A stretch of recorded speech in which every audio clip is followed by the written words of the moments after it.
a lot of times we have to factor in what tax laws have changed. Yeah. So when those come down the pike, it's a lot of times, and to be fair, we don't always get great guidance. Welcome to the Live Greater View, a financial planning podcast produced by VLP Financial Advisors that discusses life, money, and perspective. We help clients live their best life at every stage through our VLP Live Greater partnership process. Thank you for tuning in. All right, welcome back. I'm Rose Price, one of the partners and certified financial planner here at VLP Financial Advisors. I'm Dan Lash, also a partner in CFP as well. Today we got an interesting topic as we're wrapping up tax season, and often we get a lot of questions or conversations with clients about how maybe challenging the year has been or tax season. Well, yeah, challenging or I'm just glad it's over. Especially if they owe taxes. And I don't want to think about taxes for another year or 9 months or whatever it is. Yeah. So I thought today we'll spend a little time talking about how to prepare to have a better year next time and what that kind of looks like. And also we'll kind of dovetail into the role that we do as advisors play in tax planning versus the CPA. Sure. Yeah. All right, why don't we get kicked off? Let's start off with laying the groundwork. What are some of the things that we talk to clients about how to have a successful tax season going forward? Like what could they do this year to start preparing for next year? Well, you have to first sort of step back and say, how is this year going to be different than last year? And different in that, did you have a kid? Did you get married? Did you change job? Or will you be changing jobs sometime this year? Or did you get a pay raise? Did you put more in your retirement account? Yep. There's so many variables that go into it. So yep. You just got to say, okay, last year was last year. And how is this year going to be slightly different? May not be dramatic. It might be just really, really slight. But on the other hand, maybe you got married and you go, well, that's a big change between filing single as opposed to filing jointly potentially. Or if you're a widow or divorced. Somebody passed away, you got divorced. Sometimes it's not good things. Yeah, so definitely. And there's also factors in if maybe you bought property, sold property. What if you're at a company where you had stock options and those types of things can all come into play that might be different than you've had in the past, and you need to kind of work through and how is this going to affect the big picture looking forward. Yeah. That sort of gets back to all those variables that could be occurring, right? And it's hard to rank them all or discuss them here. But things will change. And sometimes, as I mentioned, it'll be slight, and sometimes it's pretty dramatic. And the more dramatic it is, depending on the situation, is the more likelihood that you need to do some planning around that in this current year, not just waiting for the year to be over and going, what happened?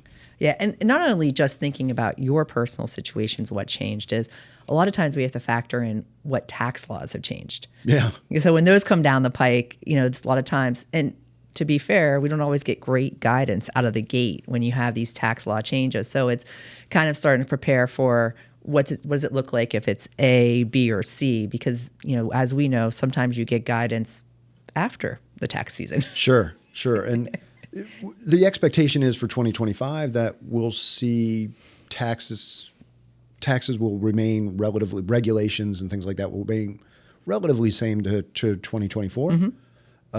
But we do know that all the tax cuts that were passed in 2018 are going to sunset at the end of this year. It's highly likely that they pass a continuation of those going into 26 and on. But what are those changes? Are they just going to go, everything's the same, or no, we're going to change things slightly? So one of the big things that's in discussion for 26 is increasing the state and local tax deduction. SALT. So raising SALT. Yeah, the SALT. Yeah. From there's speculation it'll go from a $10,000 cap to $20,000 is what I've read. Yeah. And if you're in a higher tax state, you're going, good, great. Yeah. But then you go, well, how should I change what I'm having my withholdings with everything I do? But you got a little time to figure that out. They certainly should tell us before the end of this year, I hope. Yeah. And there's also been discussion of doubling that. So if you're married, because today you don't get a higher one. If you're filing single or you're married, it's the same calculation. So exactly. So there's lots of variables to come into play. And as we know, taxes have been a hot topic during the election last year. So we'll kind of see how all those things work out. one of the other things we talk to clients a lot about is, after you've done your taxes, kind of take stock of what were all the documents that you had to pull together to give. Because often when we're viewing tax returns, we can go through and go, oh, this doesn't seem right. It looks like something's missing. Yeah. And because we don't have everything, right? We don't know what you got from your health insurance company, or if you had a pension or an annuity out there that, certainly from your employer, we wouldn't see those things. But it's good to take stock in, I always recommend to clients like, well, hey, let's put together a list of what are all the documents you have to pull together. What are those pieces? Because then each year you can check off and say, I got these pieces, because we tend to find when you get a surprise letter from the IRS or states, it's because you didn't give the accountant one of the documents. Right. Because as we know, they send that information directly to the IRS. And exactly. Yeah. So they're looking for you to match it up. And when you don't match it up, so, a good standard is, hey, take some time and just jot down, and then you can use that next year to build on. And then when those situations pop up where things change, you can just add to the list and keep going on. Yeah. I mean, fortunately, most of that documentation will come to you in a pretty condensed period of time. Yeah. January of the following year, right? You get your W-2, your 1099s from various investments. But those can go all the way up to March. So that's been a big change. Yeah. So that's something to keep in mind. Exactly. So, have some kind of filing system, whatever that system is for you that works. Have something that hey, it'd be a lot easier if I just put these things in the tax file for 2025, and I'll look at it in January of 26 or February, whenever you get around to it. But, keeping track of all these documents is helpful, because if you try to go back and try to find them, you go, I think I have everything. Right. As you mentioned, then they do the tax return and they think, everything's good. And then June or August, you get a letter from the IRS. It could be even a year or two later. It could. It depends. It just depends on your return, and I don't know how they flag those things or don't flag. Who knows? So, you might get a surprise and you're like, why am I getting this? Yeah. Well, you just happen to miss something. Right. And it's okay, but the devil's in the details when it comes to the numbers. Yeah, absolutely. And that's a key point. We're working with clients and requesting their tax returns in the May timeframe, is just for us to say, hey, is there something that we expected to be on the return that's not there, that maybe we weren't aware of, or something that's new on the return we weren't aware of? Because again, when we'll segue into the next topic, is really, beyond the tax preparation. What is the things you can start doing now, between now and the end of the year, for the planning part, and how we as CFPs work with our clients to do that planning versus, where the CPA comes into play. Yeah, and the previous year's tax return just sort of gives us a starting point to look at of, did you get a big refund? Mm-hmm. Did you owe a lot of money? Well, why? Right. And what changed? We can sort of dig into the tax return and go, well, here's why you owed so much. You were under withholding or not making enough in estimated tax payments. Or you had this one-off event that was unexpected, or you had this event. Is this going to be expected going forward? Exactly. Yeah. And will something happen this year that didn't happen last year, and we need to take into account what that is.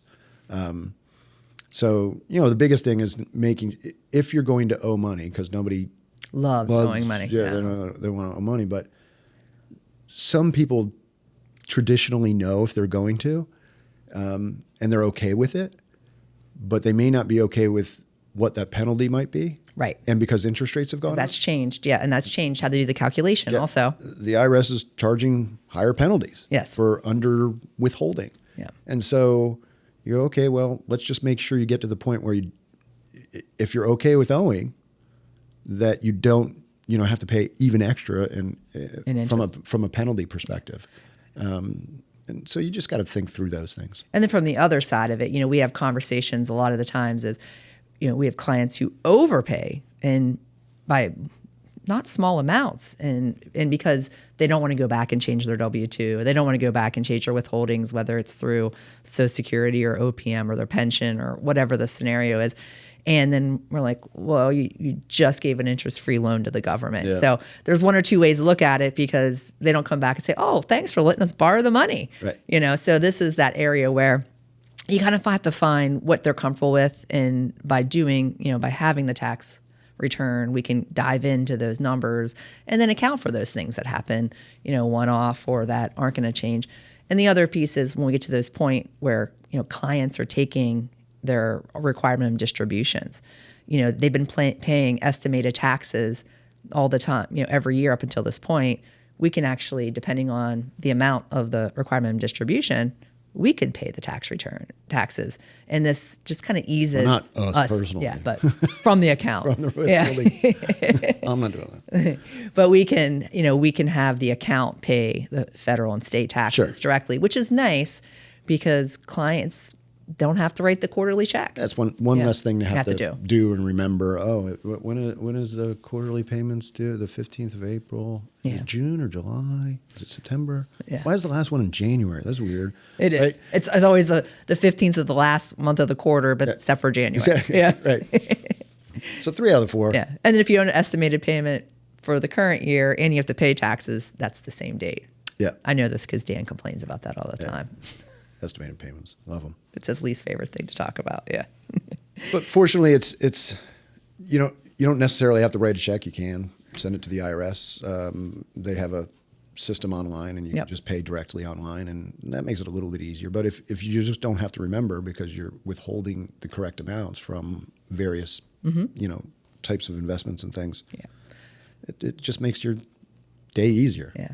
So let's talk a little bit about, more and more we're seeing there's a little bit of a shortage of CPAs. So a lot of people can do their own taxes via TurboTax, H&R. There's software out there that gives you the flexibility to enter the information, which if you're comfortable with that, it's less expensive. And if you don't have anything complicated, this is probably a fine route. Sure. But if you have a scenario where you've been doing that and now you have a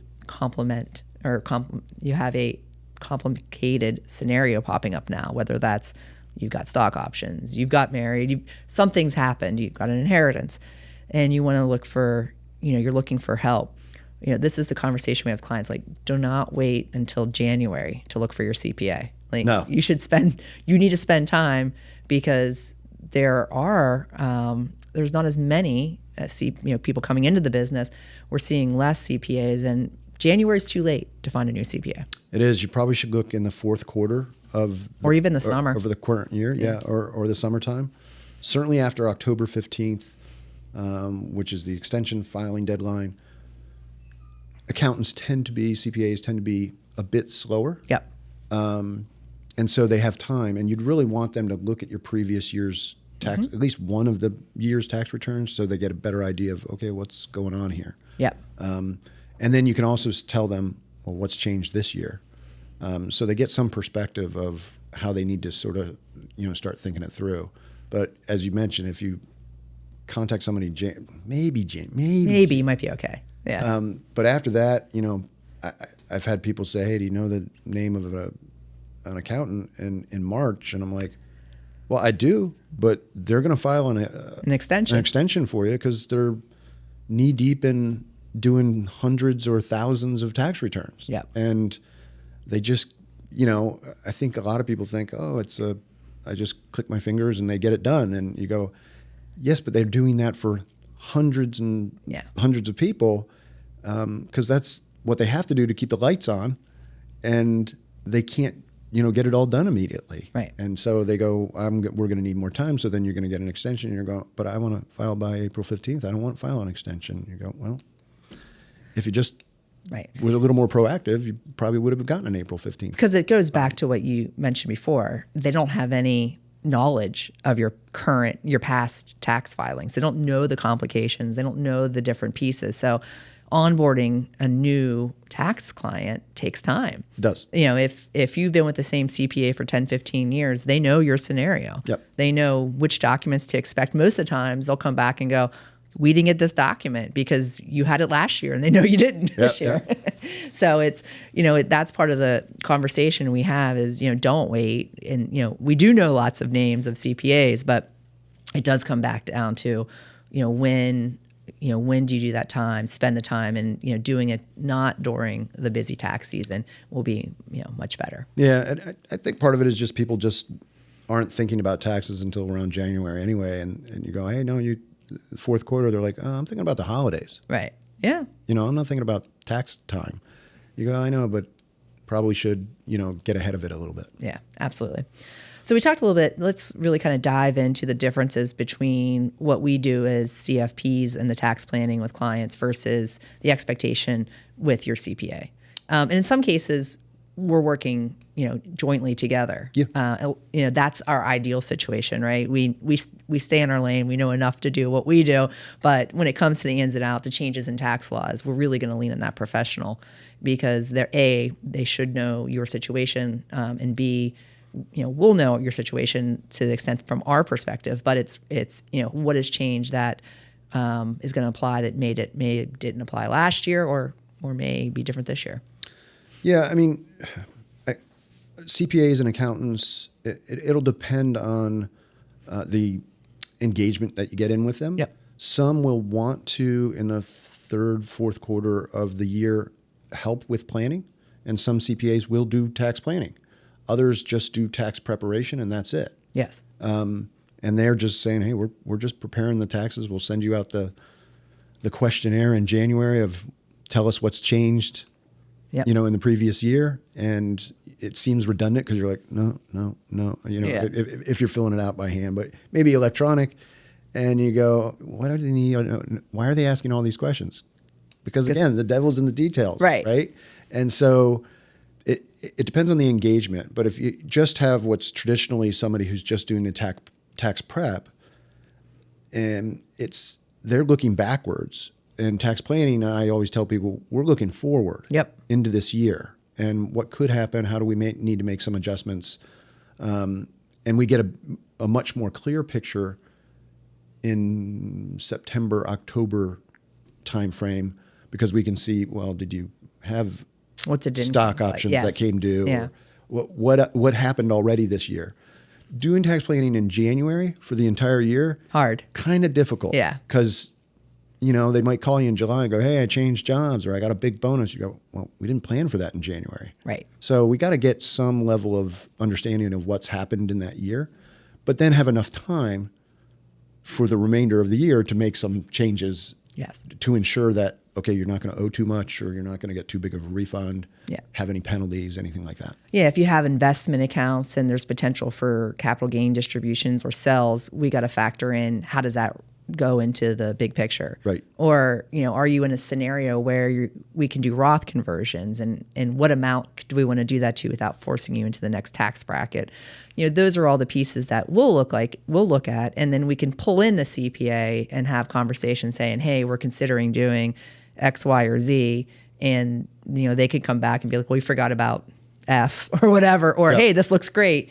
Because it just kind of gives you the ability to highlight and do the planning. And as you stated, we spent a lot of time in that fourth quarter going through that because a lot of people get bonuses in the end of the year, or they get certain things that'll happen that they didn't account for or we didn't account for. So it's always good to have that, as much of the picture for the full year before making sure what that January estimated payment should be, or does it even have to be made? Right. If they were making estimated payments, do we need to make some adjustments to maybe September, but definitely for January of, okay, does it need to go up? Do you need to go down?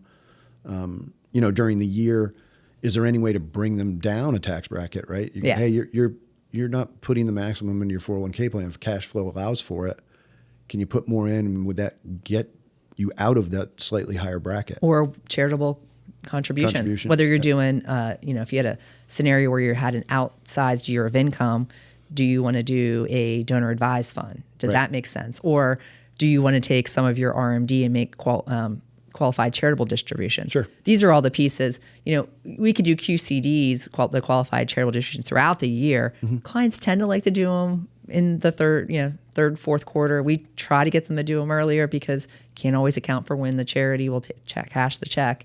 Yeah. But, and then also, if you do have stock options and such, and you have a quarterly vesting schedule, that's a little bit more complicated. Then we're kind of, you have to look at it quarterly because you might have different lots of stocks. You might have the price has gone up, way up or down. And so those, times you might have to account for and just kind of do a little bit more of the tax planning to make sure, because as you stated, with the higher interest and penalties that the federal government, they want you to be truing up every quarter, and those can cost you a good couple $1,000s depending or more. Right. Yeah. Right. So it might be, you're actually quarterly planning depending on what kind of incomes you have. But certainly doing the planning tends to result in what we see is less surprises. Yeah. Usually around tax time, people don't like being surprised. No? No. Oh. No. Because usually that surprise is, you owe a lot of money. you owe a bunch of money. Yeah. And they're going, I wasn't planning for this. Yeah. Where am I going to get this cash from? Right. Or why did I get so much back? Yeah. That's not necessarily to go, oh, this is great. I got a whole bunch. I go, yeah, but that's money you could have kept. Right. Could have done other things for. You could have contributed more to your retirement account and brought your tax rate down. Yeah. And you go, oh. And kept more money. Yeah. And that's a good one to talk about also is, if you are 1099 and, what can you set up self-employed, what kind of retirement account do you have? Are you just doing the SEP? Could you do a solo K? What are your options? We have lots of clients who we do SEP, but then they get a big contract or they take on a couple of big clients and they're going to have this outsized income. And we talk about, okay, maybe we shift to the solo K because you're going to be able to put more away. Or if this is a multi-year contract, maybe we do a cash balance. Sure. Because, that's just all about not just doing planning for the current year, but the years looking forward and saying, how do we help you get from here to 3, 4, 5 years out? And over that time period, you save more. Yeah. As you talk about the long, putting things into place for longer term, we're also, one of the things that we look at is, okay, well, how is income going to change in retirement? Yeah. Right? Yeah. So if you retire at 60, you're not taking Social Security. And then by 70, you're taking Social Security. Then it's 73 or 75, depending on your age. You have to take required minimum distributions. And you go, well, I was in this really low tax bracket for 10 years. Let's call it 10 years. They retired at 60, or maybe it's 65. So for 5 years, they got used to it. Yes. And then all of a sudden, they're like, why did my taxes go up so much? Well, this is why. Right. So what can we do from a planning perspective to anticipate that? And that gets back to, like Roth conversions, as you mentioned earlier. Maybe talking to them about charitable gifting of some of that. And they go, well, I was giving money anyway. You go, well, give it direct from the account. No. Don't take it and pay the tax and then give it. Yeah. Because the deduction's not as good. It's an above line deduction, not exactly, because it's the difference between an above line, which you start here at the top before you get down to the standard deduction, because then that all feeds through to this is a conversation we have a lot of times, and the accountant will say, "Oh, we should do this year, and you just pay the tax," and we'll go, "Well, what about Medicare Part B and D?" And you're going to get hit with IRMA, and then that's going to be this snowball effect that's going to hit X, Y, and Z. Yeah. So, so that's also part of the, making sure you have that planning and thinking through those parts. Or if you are on the exchange and maybe you're getting subsidized and you're, hey, this happens, guess what? When you go to file your taxes, you're going to get hit with a penalty because you didn't pay enough for your health care. Right. Because you were in a different bracket. So there's lots of moving parts. Yeah. And as you mentioned before, I love the comment, the devil's in the details. And we always get it took a long time, but most of the clients are all trained now. They'd be like, why do you need my tax return again? I go, because we need to know what you've got going on over here so we don't give you a surprise. Sure. So, if there's going to be a surprise, we'd like to talk about it in November or December because the market was up and you did really well versus, oh, hey, the market was up. Oh, and you did really well. Oh, and guess what? You owe taxes, penalties, and interest. So, yeah. Yeah. It never ends. But. It never ends. It's a vicious cycle. Yeah. But yeah, I mean, I think you need to think about taxes in more of a long-term basis to a certain degree. I mean, you're certainly focusing on the current year, but you're also looking down the road. Mm-hmm. That's a little easier to do when your life has settled slightly. So what I mean by that is, your kids aren't living in the house. Yeah, they're expensive, by the way. When you're younger, in your 30s, maybe not so much your 20s, but could be, when you go, look, I might be married in the next 3 to 5 years or something. I may have kids, and you go, okay, that's going to change a lot. Right. And those changes are harder to predict and when. But for clients who are nearing retirement, they go, well, I'm not having more kids. Yeah. They don't live in the house. My income is relatively stable. It's probably the highest it's ever been because I'm in my 50s or whatever it is. And so then we have a little more predictability of what things are going to look like. And so we can start looking a little further out. And sometimes we're back to the Roth conversion. We're literally telling people to voluntarily pay tax now. Yes. And many times, not all the time, but many accountants go, why do you want to pay more tax? Right. They're all about paying the least amount as possible. Each year. It's that tunnel vision. Yeah. And you go, look, if you don't do this, the amount you're going to have to take out in the future is going to be even greater, and you're going to be in an even higher tax bracket than what we did the conversions at. Right.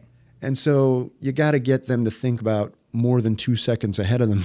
Yeah. It's more like 3, 5, 10 years. Yeah. And that's part of that's a great point. I think the other part, looking at tax planning from our perspective, from the CPA, again, it depends on the relationship you have with your CPA. And if it's only twice a year, they may not be aware of what's going on in your life. Like we know lots of times, typically when a client might need home health care or needs to go into a facility.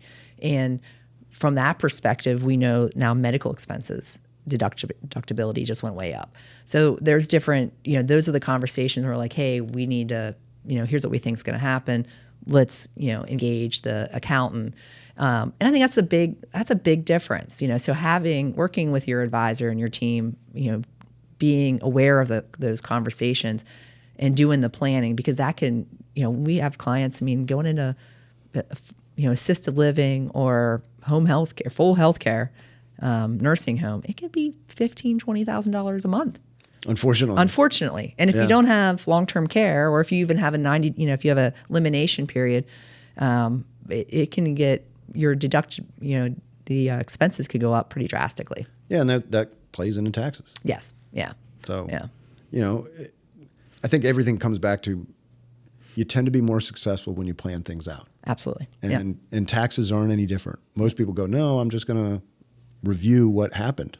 Yeah. No, let's. And that's what it is. It's a backlook picture. Yeah. Taxes, let's plan for what could occur and how do we make some adjustments around that? Because there's always, well, maybe not always, but there's typically something that you can do to benefit your taxes if you do it in that current tax year. Well, yeah. If you have these one-offs and you owe, just by knowing that and paying it earlier saves you penalties and interest. Exactly. Yeah. So there's little things like that. But, well, great. Lots to ponder. Yeah. Yeah. This topic, I guess we probably could go on for hours about. Who doesn't love taxes? Taxes. Right? Yeah. Oh, yeah. Death and taxes. Death and taxes, two certainties. But anyway, we'll close up with that. I think, again, from our perspective, we leave you with, it's always great to do planning, to plan for and kind of map out some of those things. Things will always pop up. There's always going to be unexpected scenarios. But at least if you have a base, it's easier to adjust. Sure. Yeah. Plan. Yeah. I don't know if you can plan too much. Yeah. And if you could build a team, where your advisor and your CPA are working together, that's usually the best outcome. Yeah. All right. Well, make sure to like our videos and subscribe to our pages to make sure to get the most up to date. And if you like this, please share with your family and friends. And we look forward to helping you and talk to you soon. Thank you very much. Thanks. Thank you for listening to this episode of the Live Greater View. If you like what you heard, please subscribe to our podcast on iTunes or Spotify and recommend our podcast to family and friends. To learn more about VLP Financial Advisors, please check out our website at vlpfa.com. Thanks again. And now for our necessary disclosures. Securities and advisor services offered through Cetera Advisor Networks, LLC, member FINRA SIPC, a broker-dealer and registered investment advisor. All investing involves risk, including the possible loss of principal. There is no assurance that any investment strategy will be successful. The views stated in this podcast are not necessarily the opinion of Cetera Advisor Networks, LLC, and should not be construed directly or indirectly as an offer to buy or sell any securities mentioned.